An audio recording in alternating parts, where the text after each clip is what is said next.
Hi guys, मैं हिमांशु प्रिय स्वागत करता हूं आपका हमारे YouTube channel Himanshu study zone में। आज हम बात करने आए हैं बोर्ड एग्जाम 2025 के ऊपर, जिसमें सब्जेक्ट है हिंदी, क्लास 10th।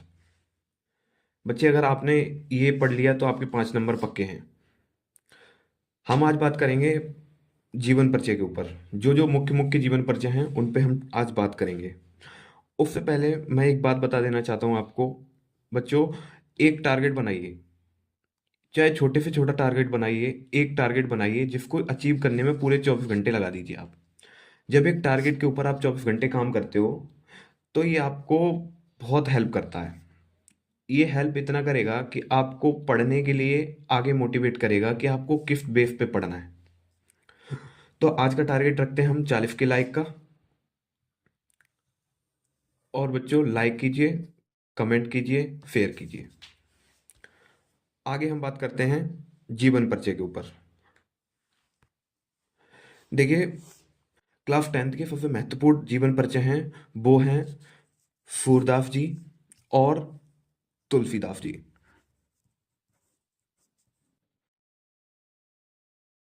जिसमें आज हम बात करने जा रहे हैं सूरदास जी के ऊपर। आइए तो हम बात करते हैं सूरदास जी का जीवन परिचय। हाँ तो बच्चों, हम बात करते हैं सूरदास के ऊपर। देखिए, सूरदास जी का जीवन परिचय सबसे महत्वपूर्ण है बोर्ड एग्जाम 2025 के लिए। क्लास 10th में सूरदास जी का जीवन परिचय 95% आना अनिवार्य है।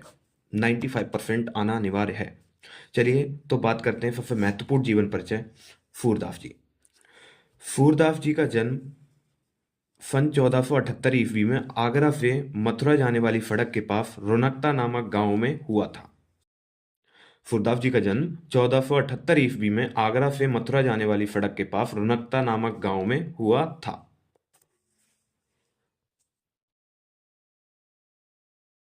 देखिए, इनके जन्म को लेकर बहुत से मतभेद हैं। मतभेद सिर्फ इस बात में है कि इनका जन्म से पहले ये अंधे थे या कुछ विद्वान इनको मानते हैं कि ये जन्मान थे। कुछ विद्वान मानते हैं कि इन्होंने शिक्षा लेने के बाद अंधे हुए। तो मैं इसके ऊपर एक खुलासा करता हूं। मैं आपको बता दूं कि इनके पीछे की सच्चाई क्या है। देखिए, एक दिन सूरदास जी एक जंगल में खेल रहे थे, जहां एक लकड़ी आके उनके आंख में लग जाती है।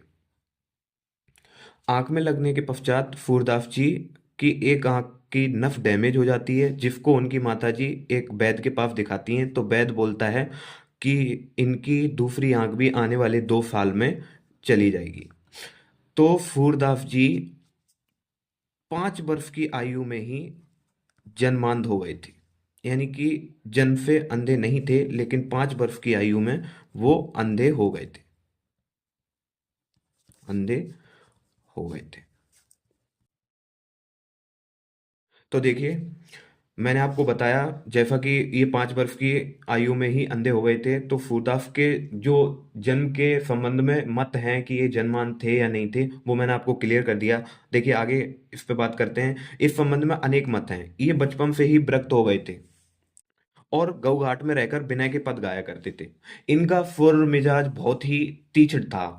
सूरदास जी ने वाकई बहुत मेहनत करी थी यहाँ तक पहुंचने के लिए। और उन्होंने 5 वर्ष की आयु से लेके अंधे हुए थे, तब से लेके युवा अवस्था तक उन्होंने बहुत संघर्ष किया। जिस तरह से उन्होंने मेहनत की, उस तरह से एक दिन बल्लवाचार्य जी गौघाट पर रुके।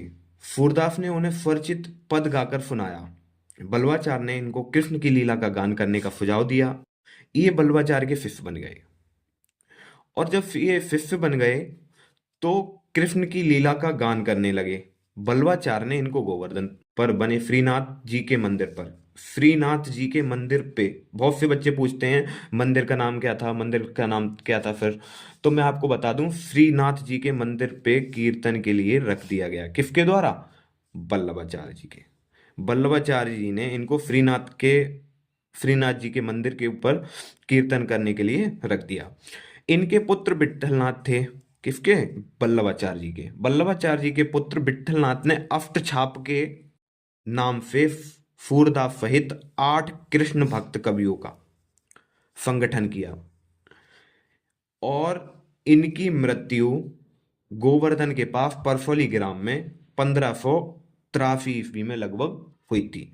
जिसके संबंध में आपको मैं बता दूं, इनकी रचनाओं के संबंध में एक दोहा प्रचलित है। साहित्य लहरी फूर सागर फूर की सारावली, श्री कृष्ण जी की बाल छवि पर लेखनी अनुपम चली।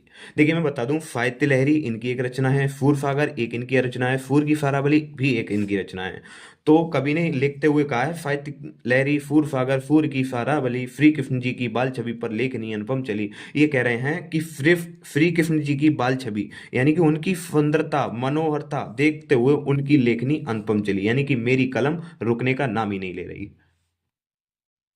देखिए, इनके पिता का नाम रामदास सारस्वत था, और ये कृष्ण की भाषा ब्रज का उपयोग अपने दोहों में किया करते थे। और इनका जन्म आगरा से मथुरा जाने वाली सड़क के पास हुआ था। तो बच्चों, मैंने आपको बताया कि सूरदास 2025 की परीक्षा में आने वाला 95% चांस इसके इतने हैं कि ये 100% से 90% आएगा ही आएगा। तो आज हमने बात की सबसे महत्वपूर्ण जीवन परिचय पे। आगे बताते हैं आपको अन्य जीवन परिचय, देखते रहिए।